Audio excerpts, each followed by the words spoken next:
My name is Nina Harrison. I'm the Policy Director of the Economic Progress Institute, and we are here today to talk about revenue and how to raise it. Rhode Islanders deserve quality, functioning infrastructure that gives all Rhode Islanders an opportunity to thrive. That means strong public schools, affordable childcare, reliable roads, bridges, and public transportation so people can get to their jobs. And for all of those things and more, we need revenue. So today we're going to talk about how we can raise it, how we can raise it equitably, and how we can make Rhode Island a better, more equitable place for everyone who lives in it. So first up, we have one of our legislative sponsors and champions, Rep. Alzate from District 60, Pawtucket Central Falls.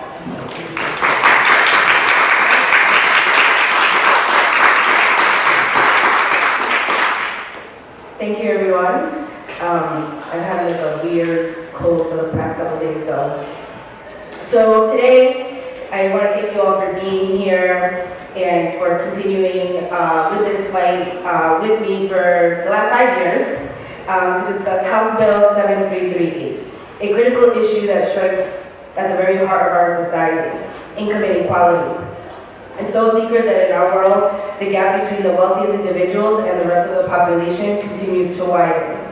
And COVID was one of the things that really highlighted this. As many struggle to make ends meet, a privileged few amass unimaginable wealth. This brings me to the topic of taxes, specifically the urgent need to raise taxes on the wealthiest 1% of Rhode Islanders. It's about fairness and sustainability, and let me explain to you why, for the 5th time. First and foremost, raising taxes on the wealthiest individuals is about leveling our playing field. Our current tax system disproportionately burdens the middle and lower classes, while allowing the ultra-rich to exploit loopholes and evade their fair share of taxes. By increasing taxes on the 1%, we can begin to rebalance this equation and ensure that everyone pays their fair share. Secondly, investing in our society requires resources.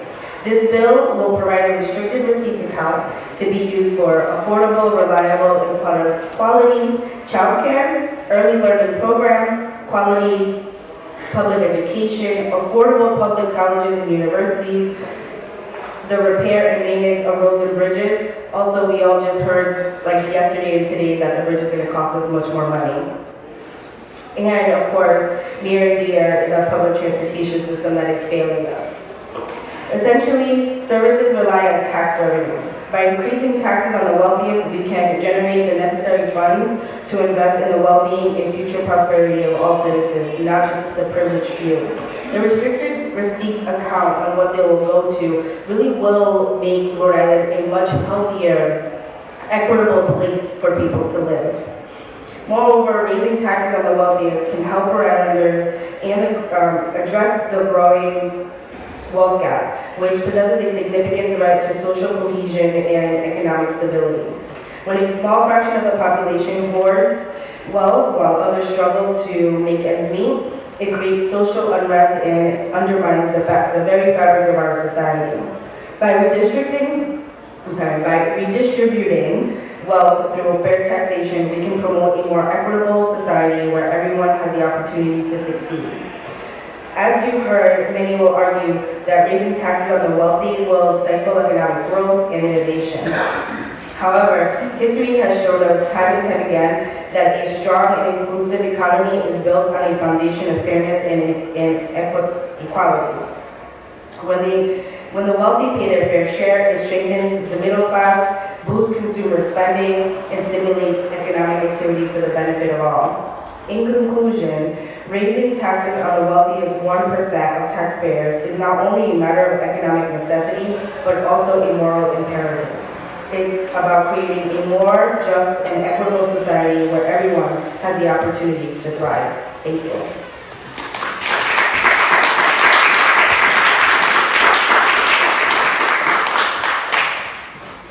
Thank you, Rep. Alzate. I'd also like to thank Rep. Boylan, Rep. Kinsey, Rep. Cruz, and Rep. Kislak for being here. Next up, we have our Senate sponsor, Senator Murray from District 24, Woonsocket, North Smithfield.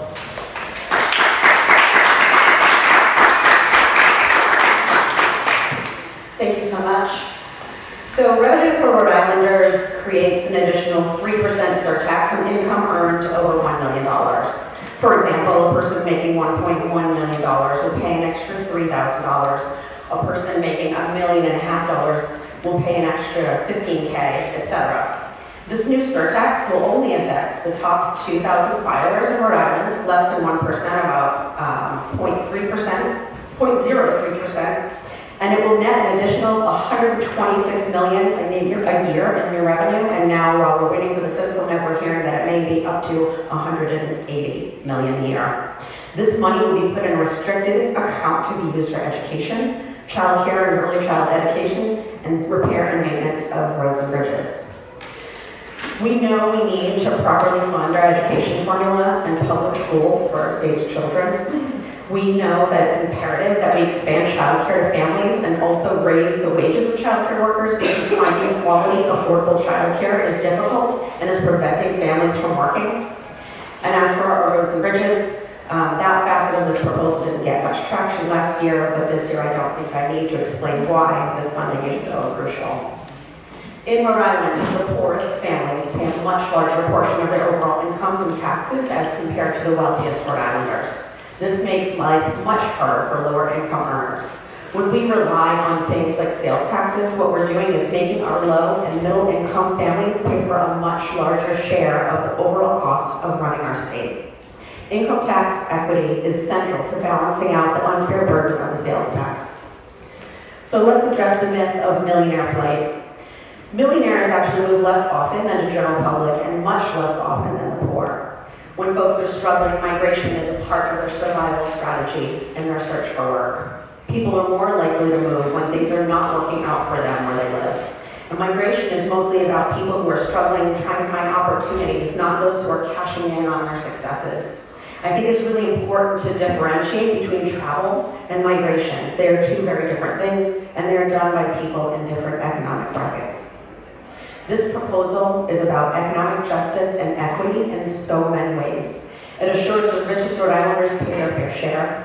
It helps to close the wealth gap by funding education and child care expansion, which gets folks back to work. And if we're going to make infrastructure take a back seat to keeping taxes low for our wealthiest income earners, everyone will suffer. We can give serious consideration to this equitable and just proposal, or we can spend the upcoming years continuing to figuratively and literally dodging and filling potholes.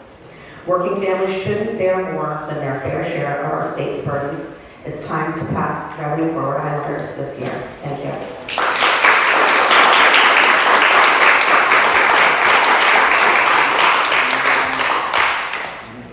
Thank you, Senator Murray. We also have Senator Valverde and Rep. Bennett in the house. Thank you for attending. Oh, and excuse me? Rep. Cruz. I thought I said you the first time. I'm like, Rep. Boylan, Rep. Cruz, Rep. Kislak, Rep. Bennett, Senator Valverde, and Rep. Boylan. Thank you for being here. Next up, we have Alan Krinsky, Director of Research and Fiscal Policy for the Economic Progress Institute.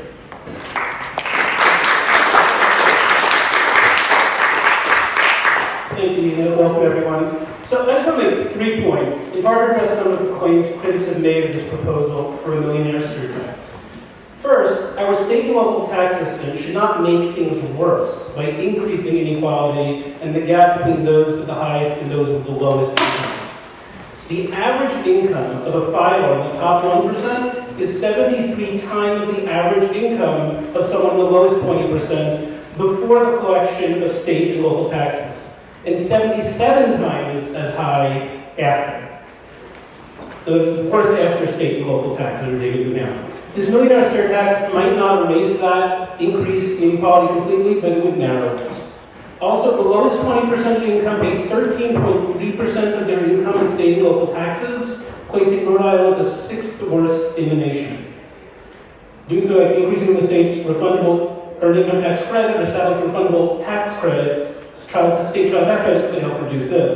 But to be clear, this proposal would help create a fairer tax system. Okay, second, we recognize that some business owners do indeed use the pass-through income method to count business income as personal income to benefit from the more favorable tax rates. But with, according to census data, over 100,000 businesses operating in Rhode Island, and only an estimated 2,100 or so tax filers affected by this proposal at all, at more than 500,000 filers, the overwhelming majority of small and micro business owners will never be affected by this surtax. It's just mathematically impossible.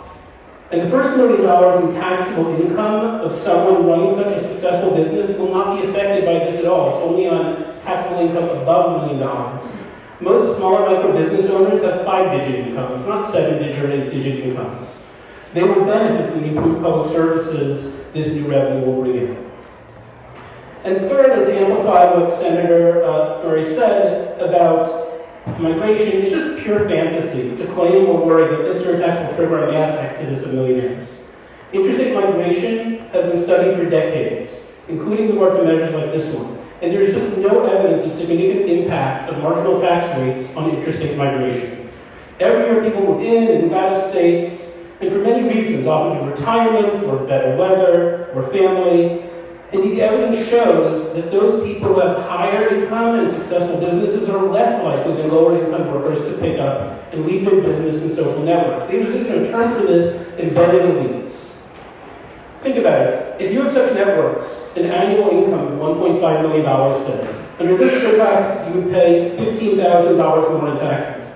And how many people like this, who have $1.5 million in taxable, $1 million in taxable income? They're not thinking about moving out of the state for any other reason. They're not thinking about the weather or retiring or anything. They're happy with their social networks, with family networks and all. And over this bill, they're going to pick up with their families and perhaps their businesses and leave the state.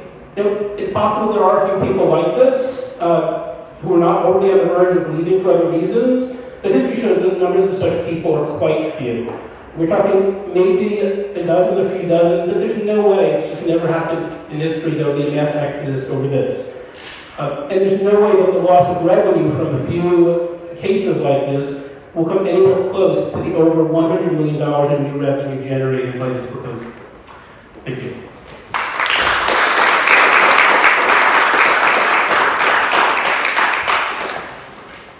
Thank you, Alan, for straightening out some of that misinformation that we often hear to scare us. But I think most of the best things are scary, so let's press on.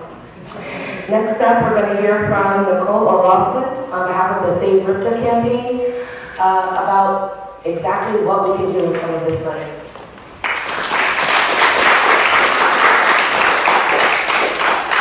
Good afternoon, everyone. Thank you, Representative Alzate and Senator Murray, for your many, many years of advocacy on behalf of this legislation. My name is Nicole O'Loughlin, and I'm with the Save Ripta Coalition.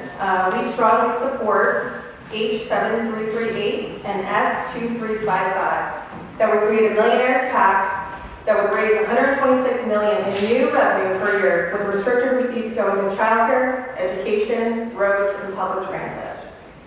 Now I'm here to go more in depth on the great need for real sustainable funding every year for public transit.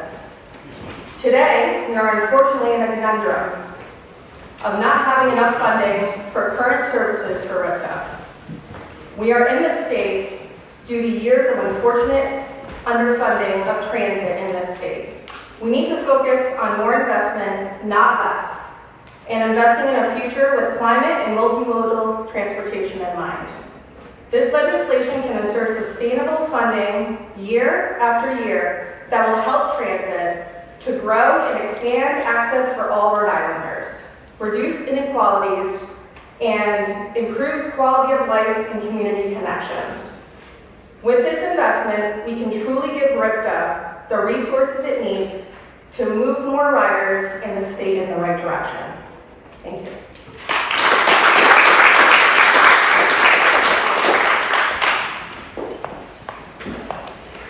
Thank you, Nicole. Next up, well, I just wanted to say, on the theme of underinvestment, I think we're seeing in several sectors now what can happen When we let years of underinvestment go by, you have bridges that might start to crumble. You have a child care affordability crisis, a child care workforce crisis. We're seeing some of the ratings of our public schools and the facilities of our public schools go down. And so I think it's important that we stop that train, get the revenue going so that we can invest and stave off some of these crises that we've been seeing. Next up, we have Christina Contreras-Fox, Director of Policy and Advocacy with the Rhode Island Black Business Association.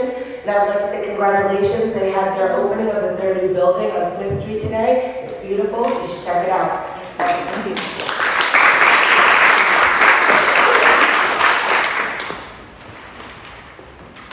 Hello, muy buenas tardes. So my name is Christina Contreras-Fox, and I am the Director of Policy and Advocacy for the Rhode Island Black Business Association. We're a nonprofit advancing the vitality and opportunity of small businesses through business development, workforce development, and public policy. Our membership represents over 400 enterprises, and we are proud to support Rep. Alzate and Senator Murray, who is my senator. Way to go, Woonsocket. Why are we proud to support this? Because it will fairly and sustainably generate millions of dollars in revenue to support the critical infrastructure that Rhode Island small businesses need to thrive.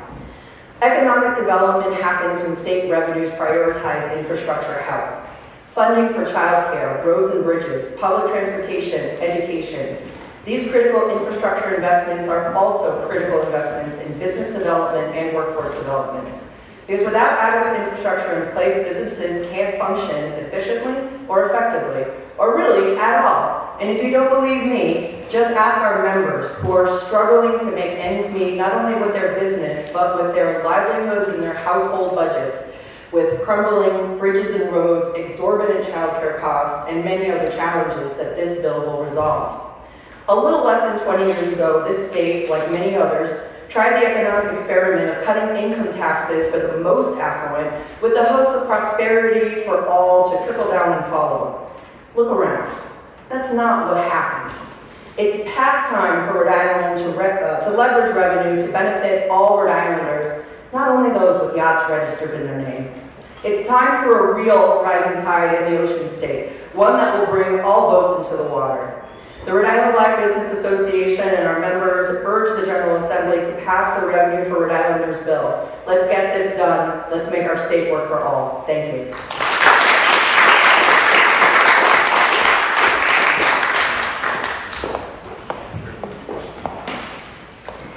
Thank you, Christina. Next up, we have Frank Flynn, President of the Rhode Island Federation of Teachers and Health Professionals and member of the Revenue for Rhode Islanders Coalition.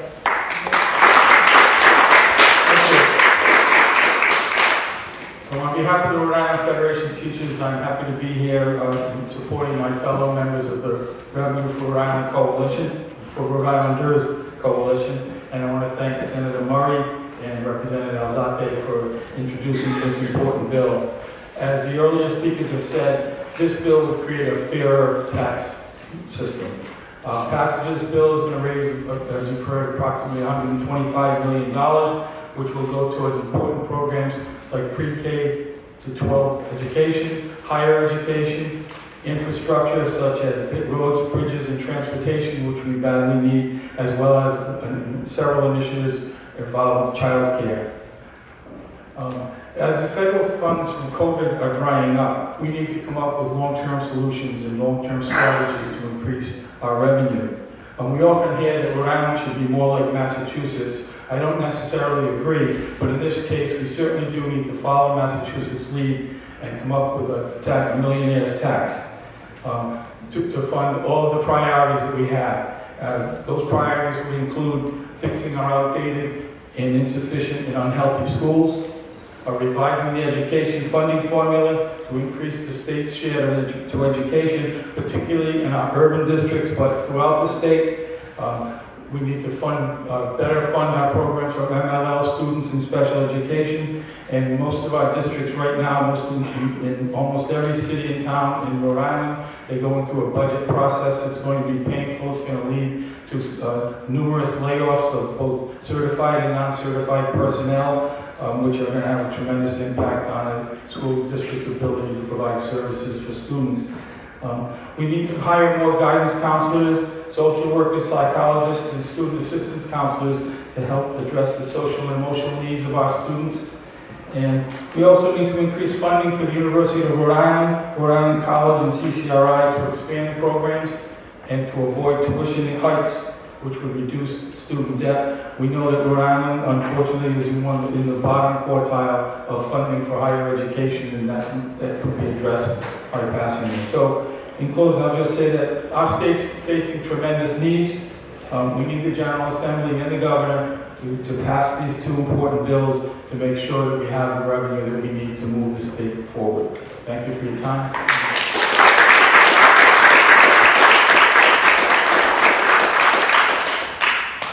Thank you, Frank, and thank you for hosting our Revenue for Rhode Islanders Coalition meetings. I would also like to acknowledge Deputy Majority Leader Rep. Carson and Rep. Agello. Thank you for being here. And next we have Khadijah Lewis-Kahn, Executive Director of Beautiful Beginnings Child Care Center, to speak to us also about what this money could do for Rhode Island.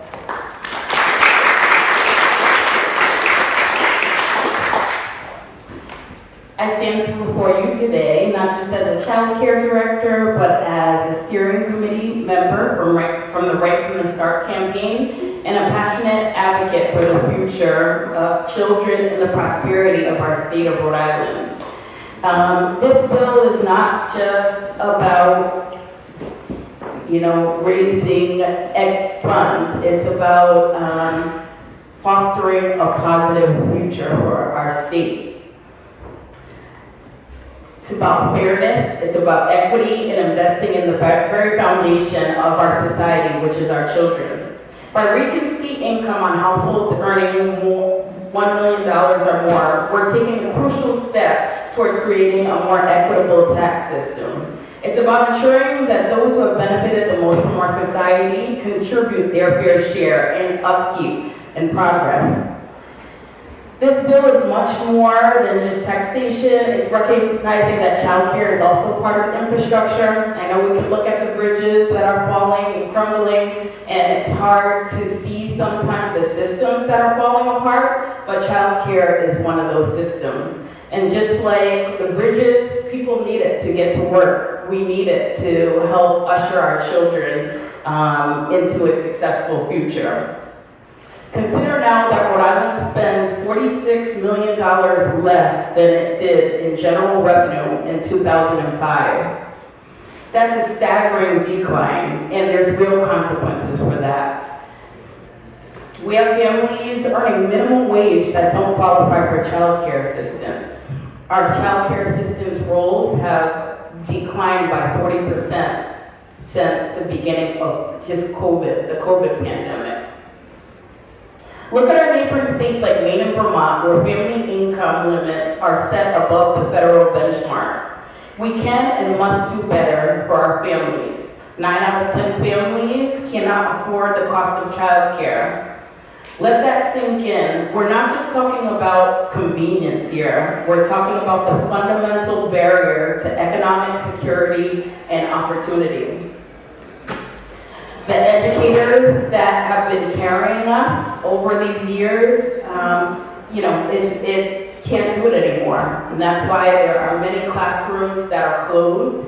And just like another speaker alluded to, as COVID funds are drying up, the situation is becoming much more dire. Let's not wait until this infrastructure is crumbling like these bridges that really have stopped and disrupted so many people's lives. Passing this legislation is not just the right thing to do, it's a smart thing to do. Investing in child care and early learning programs is an investment in our future workforce, our economy, our community. It's about giving every child in Rhode Island the opportunity to succeed regardless of their family's income. So I urge you to continue to support Rep. Alzate and Senator Murray's bill. It's about really keeping hope in the state of Rhode Island.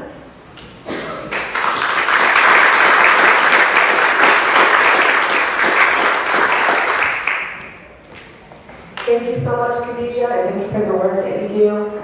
I think we're all here because we all wish and want and hope great things for our state and for the people living in it.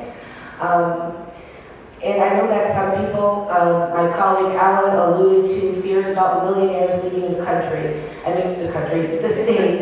But what about hardworking Rhode Islanders? What happens if they leave?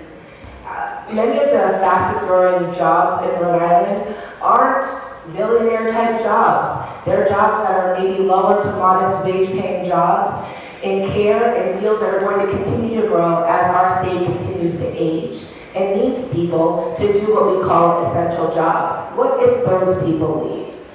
Those are the people who are suffering right now because they can't afford childcare. Those are the people suffering because their children maybe attending schools that don't have functioning heat or working fans, or are maybe dealing with a substitute teacher for a whole year at a time. Those are the people who are suffering. Those are the people who are paying a higher percentage of their income in taxes, and those are the people that we're advocating for today, in addition to everyone else who would benefit from all of these things that would improve our state for everyone. So thank you for all your work, and I hope we can get this bill passed.